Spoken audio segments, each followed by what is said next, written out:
The 911 call came in at 9:47 p.m. on a Saturday night in late September. The operator heard screaming first, high-pitched and primal, barely human, then words, fragmented and hysterical. He shot himself. "Oh God, there's so much blood. Please help. My husband shot himself. Please hurry." The operator tried to get an address, tried to calm the woman down, tried to establish facts, but the line was chaos. Crashes in the background. Something metallic hitting concrete. And then, faintly, almost lost in the noise, a male voice, gasping, desperate. "She did this. She shot me." The call cut to silence. 14 months earlier, none of this existed yet. Not the gun, not the blood, not the betrayal that would make a marriage explode into violence. 14 months earlier, Vanessa Morgan was just tired. She was 26 years old and working double shifts at Memorial Hospital in Phoenix, Arizona. ICU nurse night rotation mostly. The kind of exhaustion that lived in your bones, that made you forget what it felt like to be fully rested. She'd come home to her studio apartment at 7 in the morning, blackout curtains already drawn, and sleep through the desert heat until her alarm dragged her back to consciousness for another shift. The apartment was small and outdated, single room with a kitchenette that barely qualified as functional, bathroom with tiles that had probably been white in 1987 but were now a depressing beige. The air conditioner had been broken for 3 weeks, and her landlord kept promising to fix it but never did. Phoenix in August was unlivable without AC. Vanessa slept with ice packs and a fan pointed directly at her face. Her student loans were suffocating. $63,000 for a nursing degree. The monthly payments took nearly half her paycheck. What remained went to rent, utilities, groceries from the discount store, gas for her 12-year-old Honda Civic that made concerning noises every time she accelerated.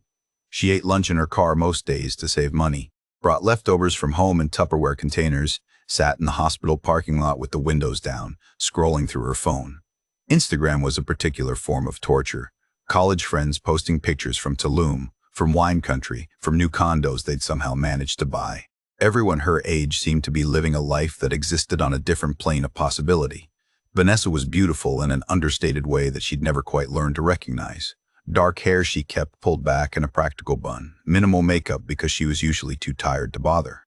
High cheekbones and dark eyes that made patients trust her, made them relax when she checked their vitals or adjusted their IBs. But she'd learned to make herself invisible, to fade into the background of her own life. It felt safer somehow, less disappointing. At the hospital, she was competent and caring but forgettable. She showed up on time, did her work well, went home. The other nurses invited her out sometimes, happy hours or weekend brunches, but she usually declined. She couldn't afford the drinks, couldn't afford the meals, couldn't afford to pretend her life was anything other than survival mode. She'd had boyfriends, 3 serious ones since college. The first cheated on her with a pharmacy tech. The second decided he wasn't ready for commitment after 2 years together. The third told her she was too intense, too serious, that she needed to relax and have more fun. She'd stopped trying after that. Dating required energy she didn't have. At 26, Vanessa felt like her life had somehow finished before it properly started, like she'd already seen the best parts, and now she was just running out the clock, working shifts until she was too old to work shifts, paying off debt until she was too old to enjoy having money, waiting for something to change while knowing nothing would.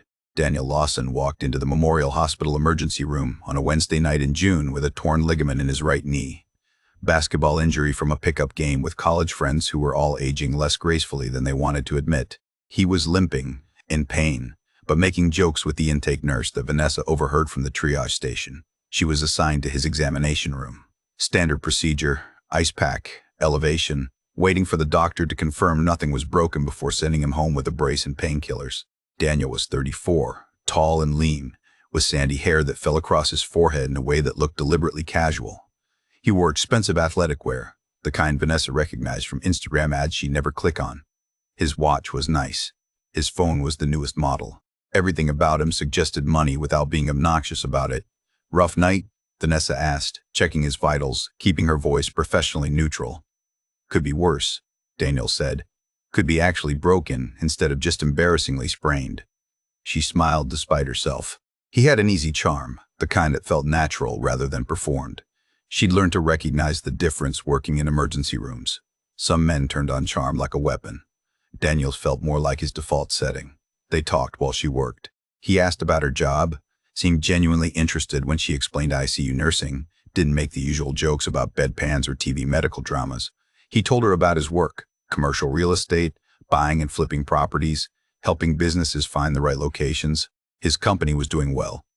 He just closed a deal on a warehouse conversion in Tempe. The doctor came, examined Daniel's knee, confirmed the diagnosis. Sprained MCL. 4 to 6 weeks recovery. Ice, rest, compression, elevation. Daniel nodded, took the prescription, stood up carefully with the brace in place. Before he left, he turned back to Vanessa. This is going to sound like a terrible pickup line given the circumstances, but could I get your number? I'd like to take you to dinner once I can walk without limping. Vanessa hesitated. She'd been hit on at work before. It usually felt predatory, men at their most vulnerable trying to establish some kind of control. But Daniel didn't feel like that. He felt genuine, maybe just desperate enough for connection to take a chance. Maybe she was projecting. She gave him her number. He texted 2 days later. Just a simple message asking how her week was going, if she'd had any basketball injuries come through the ER. She responded during a break between patients. They texted sporadically over the next few days. Easy conversation that didn't demand too much. By the following week, they'd made plans for dinner. The restaurant Daniel chose was nicer than anywhere Vanessa had been in years. Not absurdly expensive, but elevated. The kind of place with cloth napkins and wine lists. She wore the one good dress she owned. Felt underdressed anyway, felt like an imposter. But Daniel was wearing jeans and a button-down, relaxed and welcoming, and he made her feel like she belonged there. They talked for 3 hours. He asked about nursing, about her life, about what had brought her to Phoenix. She'd grown up in Ohio, small town outside Columbus, came to Arizona for nursing school, and stayed because going back felt like admitting defeat. Her parents were divorced, her dad was remarried and distant. Her mom worked retail and worried about Vanessa constantly. Daniel talked about his own background. Grew up in Phoenix, stayed for college, built his business from the ground up. He'd been married before, briefly, in his late 20s. Divorced 3 years now, no kids. The marriage had fallen apart because they'd wanted different things, he said. She wanted to move to California, chase some idea of coastal life. He wanted to stay rooted, build something permanent. Neither of them was wrong. They just weren't compatible. The honesty felt refreshing. Vanessa had dated men who performed perfection, who hid their failures and flaws until they couldn't anymore. Daniel laid his cards out early. This is who I am, this is what didn't work, this is what I'm looking for now. They started seeing each other regularly, twice a week, then 3 times. Then almost every day Vanessa wasn't working overnight shifts. Daniel made everything feel easy. He'd pick her up from work in his clean new SUV, take her to restaurants she'd never have tried on her own, pay for everything without making it feel like a transaction or a debt. He bought her small gifts. A book by an author she'd mentioned liking. A better coffee maker because hers had died and she'd been making instant. A weekend trip to Sedona where they hiked and stayed in a bed and breakfast with views of the Red Rocks. She kept waiting for the catch, for the moment when he'd reveal what he wanted in exchange. But it never came. He just seemed to enjoy making her happy. Vanessa felt herself relaxing into the relationship in a way she hadn't with anyone before. Daniel was stable where previous boyfriends had been chaotic.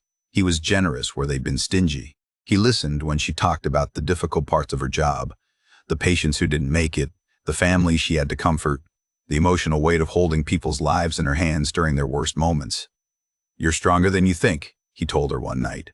They were at his house in Scottsdale, a 4-bedroom place that felt enormous and empty. He'd opened a bottle of wine, and they were sitting on his back patio, watching the sunset over the desert. "You carry all that grief and fear for other people, and you still show up every shift. That's not nothing." Vanessa had never thought of herself as strong. She thought of herself as trapped, as surviving, as doing what was necessary because what other choice existed. But hearing Daniel say it, she felt something shift. Maybe she was stronger than she gave herself credit for. Maybe her life wasn't over. Maybe it was just beginning. 6 months into dating, Daniel proposed. They were hiking Camelback Mountain on a Sunday morning, the city spread out below them in the early light. Daniel had been quieter than usual during the climb, distracted in a way that wasn't like him. When they reached the summit, he pulled a ring from his backpack, small diamond, elegant setting, nothing ostentatious. "I know this is fast," he said. "I know we're probably supposed to wait longer, do this more traditionally. But I'm 34, and I've wasted enough time on things that don't matter. You matter. This matters. Will you marry me?" Vanessa said yes before she'd fully processed the question. The word came out automatically, driven by feeling rather than thought. Of course she'd marry him. He'd pulled her out of the gray monotony of her life. He'd made her feel seen and valued and possible again. Why would she say no? They set a date 3 months out. Small ceremony, Daniel said. Just family and close friends, nothing elaborate. Vanessa agreed, relieved. She couldn't afford an elaborate wedding anyway, and the idea of performing happiness for hundreds of people exhausted her. Her mother flew in from Ohio 2 weeks before the wedding. They had lunch at a cafe in Tempe, Vanessa's day off. Her mother jet-lagged and worried in that way mothers are. She asked careful questions about Daniel, about how well Vanessa really knew him, about whether she was sure. "I'm sure," Vanessa said. But there was something in her voice, some hesitation she didn't acknowledge even to herself. Her mother reached across the table and took her hand. "You barely know him, sweetheart. 6 months isn't long enough to understand who someone really is." Vanessa pulled her hand back gently. "I know enough," she said, "and I know I'm happy." "Isn't that what matters?" Her mother didn't push, but the worry stayed in her eyes through the entire visit. The wedding happened on a Saturday in October at a small venue in Old Town Scottsdale. Maybe 50 people attended, mostly Daniel's friends from his business circles and his family. His parents were warm and welcoming. His younger sister seemed genuinely happy for them. Vanessa's side was smaller. Her mother, 2 nursing school friends, a co-worker who'd become something like a friend over the years. Vanessa wore a simple white dress she'd found at a boutique, nothing extravagant. Daniel wore a gray suit. The ceremony was quick, the vows traditional. She looked at Daniel as she said the words, and felt certain she was making the right choice. He looked at her with such warmth and promise that doubt felt impossible. The reception was at a nice restaurant with a private room. Good food, open bar, dancing. Vanessa felt like she was watching herself from outside her body. This woman in the white dress laughing with her new husband. This life that didn't feel quite real yet. Like she'd stepped into someone else's story and was just playing a part until the real protagonist returned. They honeymooned in Cabo San Lucas, 5 days at an all-inclusive resort. Private beach, infinity pool, ocean views from their room. Vanessa had never traveled anywhere like this. The luxury felt almost uncomfortable. She kept checking prices on menus before remembering everything was included. Daniel found her caution charming, told her to relax, to enjoy it, to stop thinking like someone who had to survive and start thinking like someone who could actually live. On their 3rd day, lying by the pool with drinks that tasted like candy, Daniel brought up life insurance. The conversation was casual, almost throwaway. "We should get policies now that we're married," he said. "It's the responsible thing, especially if we're thinking about having kids eventually." Vanessa agreed without much thought. It made sense. She'd seen enough death in the ICU to understand the importance of planning for worst-case scenarios. They were married now. Married people got life insurance. It was what adults did. When they got back to Phoenix, Daniel handled all the arrangements. He had an insurance broker he'd worked with before, a guy named Tom who came to the house with paperwork and explanations. Vanessa sat at the kitchen table and signed documents while Daniel and Tom talked about coverage amounts and premium payments and beneficiary designations. The details washed over her. She was tired from the flight, still adjusting to being back at work, and insurance paperwork was deliberately dense and boring. She signed where Tom pointed. Initialed clauses she didn't read carefully. Trusted that Daniel and Tom knew what they were doing. What she didn't know, what wouldn't be revealed until much later, was the amount of Daniel's policy. $3.4 million, with her as the sole beneficiary. An amount that made no sense for a real estate broker and a nurse. An amount that would require justification and documentation of assets. What she didn't know was that Daniel had lied on the application. Claimed Vanessa came from family wealth. Said she had a trust fund and inheritance that made the massive payout reasonable. Forged documents to support the fiction. Paid Tom under the table to push the application through without too many questions. What she didn't know was that she'd just signed her name to the mechanism of her own potential destruction, that the insurance policy wasn't protection, it was a trap, and the hook was already set. Vanessa Morgan went back to her ICU shifts at Memorial Hospital, made dinner with her new husband and their new shared life, believed completely in the future they were building together. She didn't notice the small signs yet. The phone calls Daniel took outside, the moods that shifted without explanation. The way he watched her sometimes when he thought she wasn't looking, calculating something she couldn't name. She was 27 years old, newly married, finally believing her life might turn into something other than exhaustion and debt. She had no idea she'd just entered the first chapter of a nightmare that would end with blood on concrete and a 911 call that captured the moment everything broke apart. 3 months into the marriage, Vanessa noticed the first crack. It was small, easy to dismiss, the kind of thing that only registers as significant in retrospect. Daniel had always been even-tempered during their dating months. Calm, patient, the kind of man who laughed off minor frustrations and approached problems with steady logic. But one Tuesday evening in late January, Vanessa came home from a brutal shift to find him in the kitchen, slamming cabinet doors with enough force to rattle the dishes inside. "Bad day?" she asked, setting down her bag carefully. Daniel turned, and for a moment his face was someone else's, hard and cold and frightening. Then it smoothed out, became familiar again. "Just work stuff," he said. Deal fell through. "I'll be fine." But he wasn't fine. He spent the rest of the evening locked in his home office, and when Vanessa knocked softly to bring him dinner, he told her through the door that he wasn't hungry. She ate alone at their dining table, the sound of her fork against the plate unnaturally loud in the quiet house. The next morning he was back to normal, apologetic, affectionate, making her coffee the way she liked it. "I'm sorry about last night," he said. "I get in my head sometimes about money. It's stupid. I shouldn't take it out on you." Vanessa accepted the apology because what else would she do? Everyone had bad days. Marriage meant weathering those moments together. She pushed the unease down and went to work, but the pattern repeated. Daniel would be fine for days, sometimes weeks, and then something would trigger a mood shift. He'd become distant, irritable, locked away. The triggers were never clear. Sometimes it seemed related to work. Other times it appeared random, disconnected from anything Vanessa could identify. She tried to be supportive, took extra shifts to contribute more to their finances, even though Daniel insisted she didn't need to work so much, made his favorite meals, gave him space when he seemed to need it. But the distance between them kept growing in ways she couldn't articulate. The financial strangeness started in February. Vanessa was sorting mail one afternoon when she noticed several envelopes from collection agencies. They were addressed to Daniel, marked urgent. She set them aside for him, didn't open them because they weren't hers to read, but the unease deepened.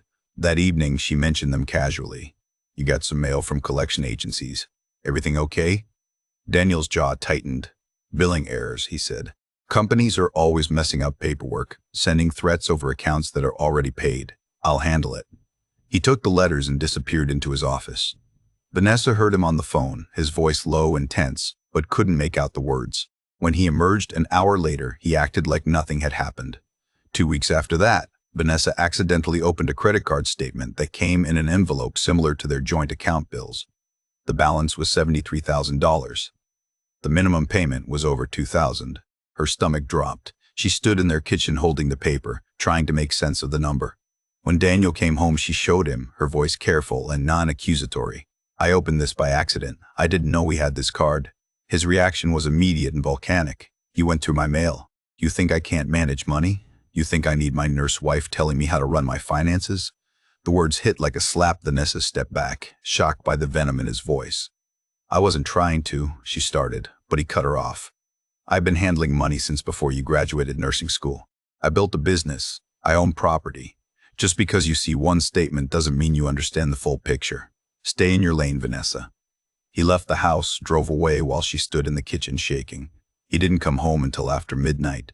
When he finally crawled into bed beside her, he didn't apologize, didn't acknowledge what had happened, just turned his back and went to sleep. Vanessa lay awake until dawn, listening to him breathe, wondering who she'd married.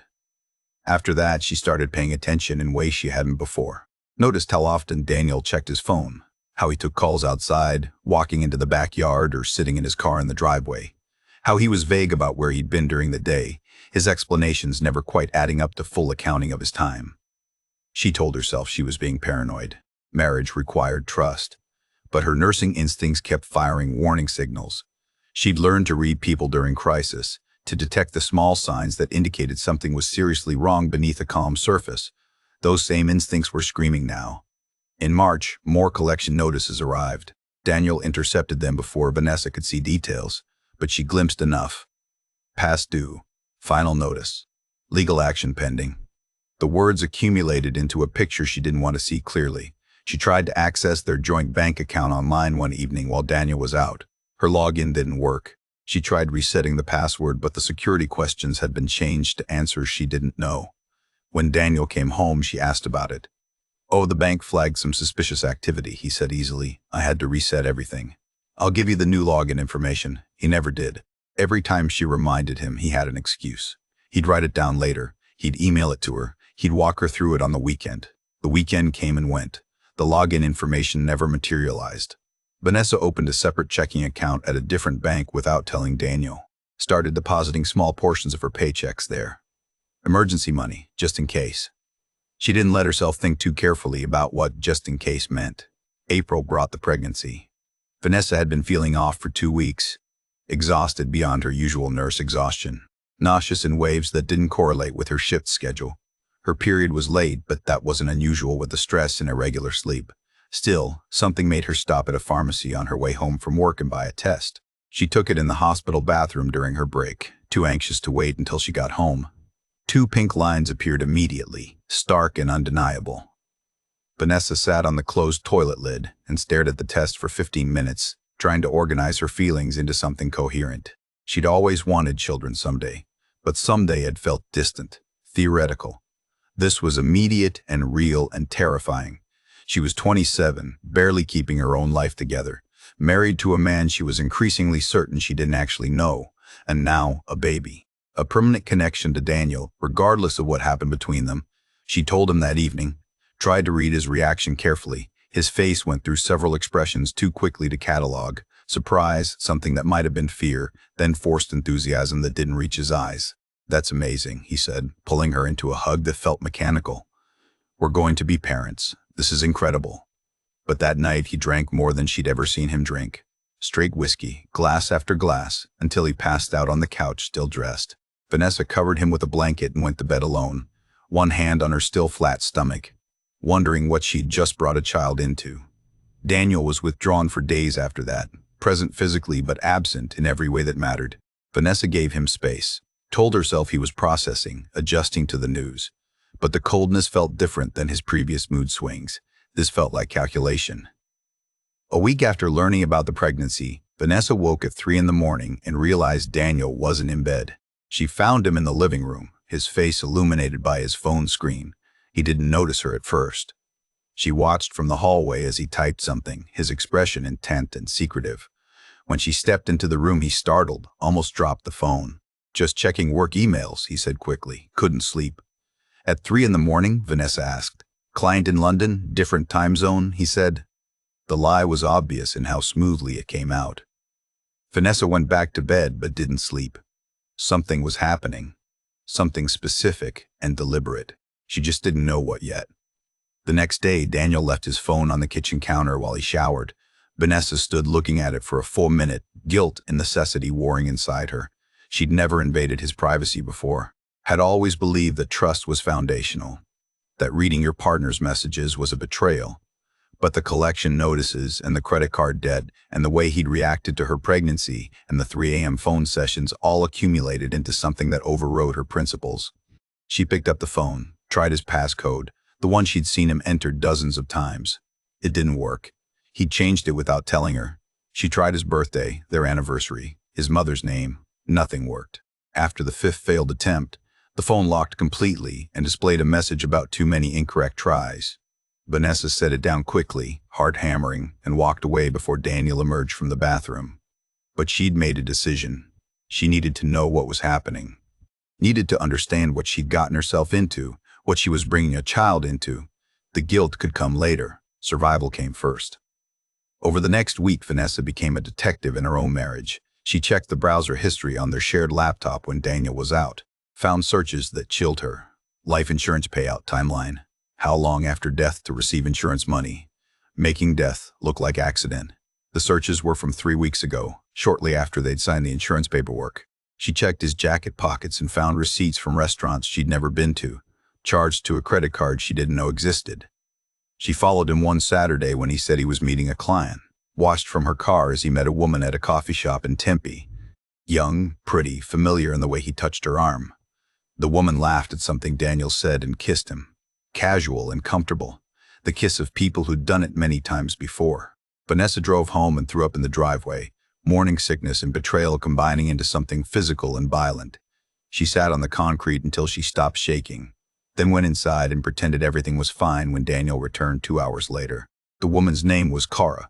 Vanessa discovered through more investigation. She found messages on Daniel's laptop late one night, an email account he'd left logged in by mistake. The affair had been going on for 5 months, overlapping with their engagement and wedding. The messages were affectionate and intimate and completely devoid of guilt. Daniel talked about Vanessa like she was an obstacle, a temporary inconvenience he'd deal with eventually. But the messages to Kara weren't the worst thing Vanessa found. There were also emails to someone named Brandon. The tone was different, businesslike, transactional, references to the plan and timing it right and making sure she doesn't suspect. Screenshots of their life insurance policy with Vanessa's signature visible. A message from 2 weeks ago that read, "Once the kid is born, we're locked in. Give it 6 months after that. She'll be overwhelmed and distracted. Then we execute and split it 3 ways." Vanessa read that message 4 times, her hands shaking so badly she could barely hold the laptop. Execute. Split it 3 ways. The insurance policy was $3.4 million. Divided by 3 was over $1 million each. For Daniel, for Brandon, for Kara presumably. All they needed was for Vanessa to die. She sat in the dark of Daniel's office at 2 a.m, 6 weeks pregnant, and understood with complete clarity that her husband was planning to kill her. Not in a moment of passion, not in a fight gone wrong, but deliberately, methodically, as a financial transaction. Her life had a price tag, and it was worth more to him dead than alive. The next morning, Vanessa called in sick to work for the first time in 3 years. She drove to a law office in downtown Phoenix, one she'd found through a Google search for domestic crisis attorneys. The lawyer was a woman in her 50s named Patricia Chen, gray-haired and sharp-eyed, who listened to Vanessa's story without interrupting. When Vanessa finished, Patricia was quiet for a long moment. Then she said, "Do you have copies of these messages? Physical evidence?" "I took screenshots on my phone," Vanessa said, "sent them to my personal email. Deleted everything from his computer so he won't know I saw them." Patricia nodded. "That was smart. But here's the reality. If you go to the police right now with just these messages, they'll investigate. But conspiracy to commit murder is hard to prove when the murder hasn't been attempted. These references are vague enough that a good defense attorney could argue they're about something else. Insurance fraud maybe, not actual murder." "So what do I do?" Vanessa asked. "You document everything. You're careful. You build an undeniable case. And you don't let your husband know you suspect anything, because if he thinks you're on to him, he might accelerate his timeline. The pregnancy makes you vulnerable. The law gives you some protection, but not as much as you'd think. You need concrete evidence of intent to harm." Vanessa left Patricia's office with a plan and a retainer agreement that would cost money she didn't have, but staying alive seemed worth going into debt for. She stopped at a different bank and opened another account, this one completely separate from Daniel, and began moving small amounts of money into it. $20 here, $50 there. Building an escape fund or a survival fund or just something that felt like agency in a situation where she had none. She went home and smiled at her husband when he asked about her day. Cooked dinner, talked about baby names, played the role of the loving wife while gathering evidence of his plan to murder her. The cognitive dissonance was nauseating, but survival required performance, required pretending she didn't know what she knew. That night, Daniel reached for her in bed and Vanessa let him, closed her eyes and went somewhere else in her mind while he moved above her. When he finished and rolled away, she went to the bathroom and cried as quietly as possible, one hand over her mouth to muffle the sound. She was 27 years old and pregnant and trapped in a marriage with a man who was planning to kill her for insurance money. And the worst part was, she had no idea how to get out without losing everything, without losing her life or losing her freedom if she fought back. The trap was perfect, legal, binding, and tightening every day. Vanessa hired a private investigator in early May, when she was 3 months pregnant and running out of time to gather evidence before her body made surveillance work impossible. The investigator was a former police detective named Robert Hayes, recommended by Patricia Chen, expensive but thorough. She met him at a diner 40 minutes outside Phoenix, paid cash for his retainer, and gave him everything she had. The screenshots of Daniel's messages, Brandon's full name that she'd found in the email threads, Kara's contact information, the credit card statements showing Daniel's financial desperation. Robert listened, took notes in a small leather notebook, and promised results within 3 weeks. The results came back worse than Vanessa had imagined. Daniel and Brandon had been meeting regularly with a man named Victor Reese, twice convicted of insurance fraud, currently out on parole. Robert had photos of them at a bar in Mesa, at a parking lot in Glendale, always meeting in public places where conversations would be difficult to record. He'd also confirmed the affair with Kara, documented their meetings at her apartment, at hotels, at restaurants across the city. But the most damning evidence was audio. Robert had managed to capture using a directional microphone during one of their parking lot meetings. The quality was poor, wind interference and traffic noise making some words unintelligible, but enough came through clearly. Daniel's voice talking about timing, about making it look natural, about postpartum complications that wouldn't raise suspicion. Brandon asking about the payout split. Victor explaining how to avoid triggering insurance investigations. They were planning to wait until after the baby was born. 6 months postpartum, when Vanessa would be exhausted and vulnerable, when her death could be attributed to undiagnosed postpartum depression or complications. The plan involved medication, something that would cause a heart attack or stroke, something that could be explained by stress and new motherhood. Victor knew people who could provide what was needed. It would look tragic but natural. No one would question it deeply. Vanessa listened to the recording in her car outside the diner. Robert's voice explaining what he'd found, and felt something inside her break and rearrange itself. The man she'd married, who'd held her hand during sunset hikes and promised to build a life together, was discussing her murder with the casual efficiency of men planning a business deal. She went home that evening and acted normal, made dinner, asked Daniel about his day, let him talk about a property deal that was almost finalized. She smiled and nodded and responded appropriately while her mind spun through impossible calculations. She was carrying his child. She'd signed legal documents binding them together. She had evidence, but Patricia had been clear about its limitations. Conspiracy was hard to prove. Intent was hard to prove. And if she went to the police and Daniel talked his way out, she'd be in more danger than before. That night, after Daniel fell asleep, Vanessa sat on their back patio and called her mother from her secret phone. It was past midnight, but her mother answered on the second ring, voice alert with immediate worry. "Sweetheart, what's wrong?" Vanessa told her everything. The debt, the affair, the insurance policy, the plan to kill her. Her mother listened in increasingly horrified silence. "You need to leave," her mother said when Vanessa finished. "Tonight, not right now. Pack a bag and get out of there." "I can't," Vanessa said. "I'm pregnant with his child. If I run, he'll use the legal system to destroy me. He'll say I'm unstable, that I made up lies about him. And even if I leave, the insurance policy exists. The plan exists. I'm not safe anywhere." "Then go to the police," her mother insisted. "And tell them what? That I found messages that could be interpreted multiple ways. That my husband is planning something but hasn't actually done anything yet. Patricia says they can't arrest him on what I have.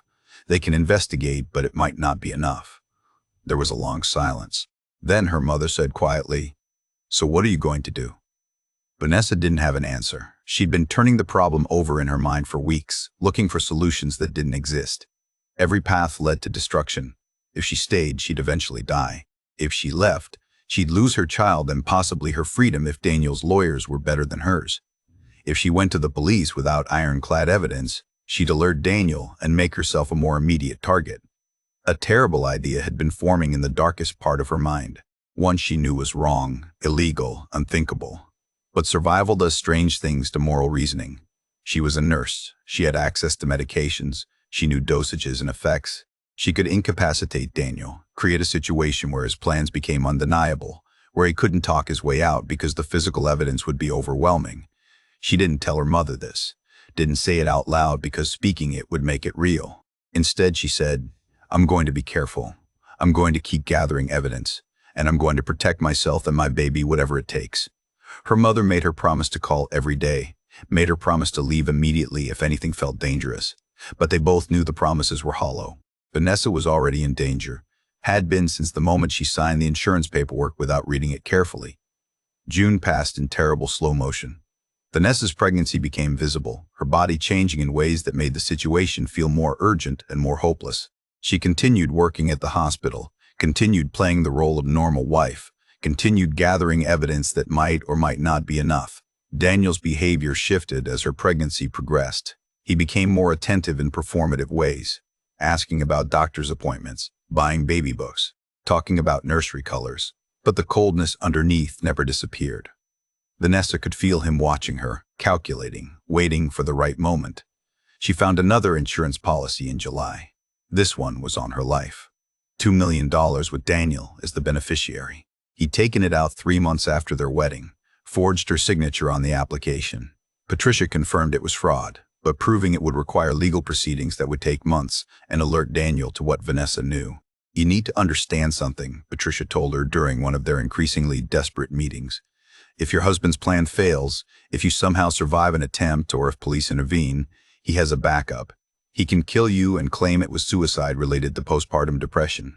He's been laying groundwork for that narrative. The policy on your life gives him financial incentive either way." Vanessa was 7 months pregnant when everything accelerated.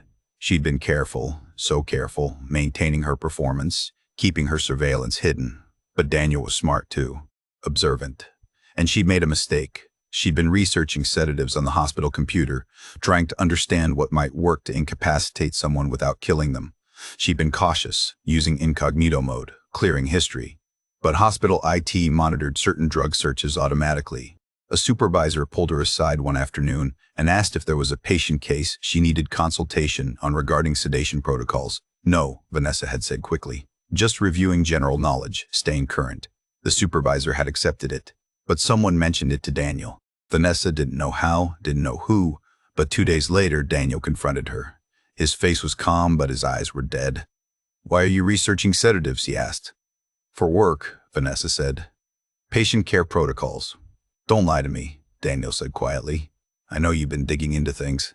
I know you've been watching me. You think you're clever, but you're not. You're a nurse with student debt playing detective, and you're in way over your head." Vanessa's heart hammered, but she kept her voice steady. "I don't know what you're talking about."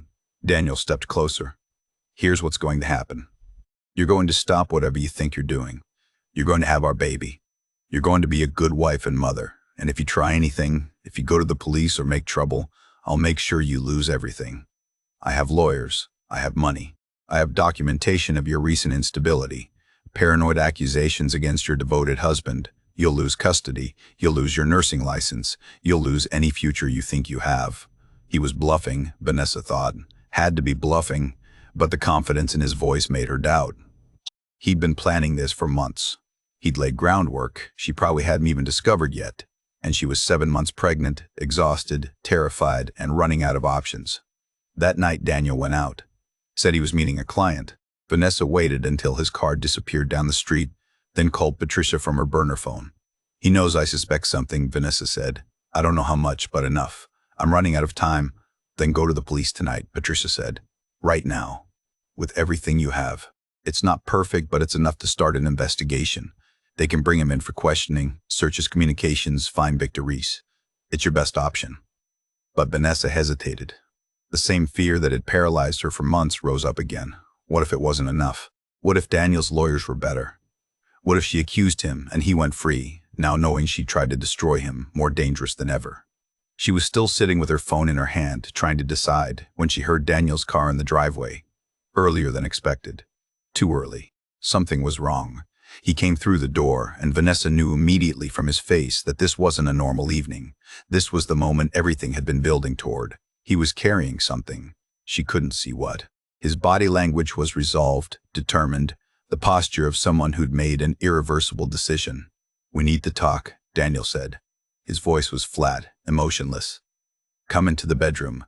Every instinct Vanessa had screamed danger. But she was 7 months pregnant, and he was between her and the front door. She stood slowly, hands instinctively moving to her belly, and walked toward the bedroom. Her mind raced through possibilities. The burner phone was in her purse in the living room. Her car keys were on the kitchen counter. The front door was 10 feet away, but might as well have been a mile. In the bedroom, Daniel closed the door behind them. When he turned around, he was holding a gun. Not pointing it at her yet, just holding it, showing her, making the threat explicit. "I found your investigators' reports," he said. "You left them in your car, hidden under the seat. Did you really think I wouldn't check? Did you really think you were smarter than me?" Vanessa's vision tunneled. She'd hidden those reports carefully, or thought she had. But Daniel had been watching her the same way she'd been watching him, and he'd been better at it. "I can't do this anymore," Daniel continued. "The baby, the debt, you digging into everything. It's too complicated, too many variables. So we're simplifying things tonight. Postpartum psychosis happens sometimes before birth. Pregnant woman becomes unstable, danger to herself. Tragic murder-suicide. People will understand, they'll feel sorry for me. He raised the gun, not quite pointing it at her but moving it into position. Vanessa's body went cold and electric simultaneously. This was happening. Right now, not in 6 months, not according to the careful plan she'd documented, but immediately. "Tonight, please," she said. Her voice came out smaller than she intended. "Think about the baby." "Your child. Insurance pays out either way," Daniel said. "Probably better this way, actually. No split custody, no complications. Just clean grief and 7 figures in the bank." Vanessa looked at the man she'd married and saw a complete stranger. Whatever she'd believed about him, whatever story she'd told herself, it had all been fiction. This was the truth. A man willing to kill his pregnant wife for money he didn't have to pay debts she'd never known existed. Something in her shifted. Fear transmuted into something harder. She'd spent months being afraid, being paralyzed by impossible choices. But standing in her bedroom with a gun pointed at her belly, Vanessa felt clarity cut through the terror. She was going to survive this. Her daughter was going to survive this. And Daniel was going to pay for every lie. She moved not away from him, but toward him. The movement was so unexpected that Daniel hesitated, just a fraction of a second. Vanessa grabbed for the gun, not trying to wrestle it away but to redirect it, to create chaos, to make noise that neighbors might hear. They struggled. Daniel was stronger, but Vanessa was desperate and trained in handling combative patience. She dug her nails into his wrist, twisted her body, used her weight. The gun went off. The sound was impossibly loud in the enclosed space.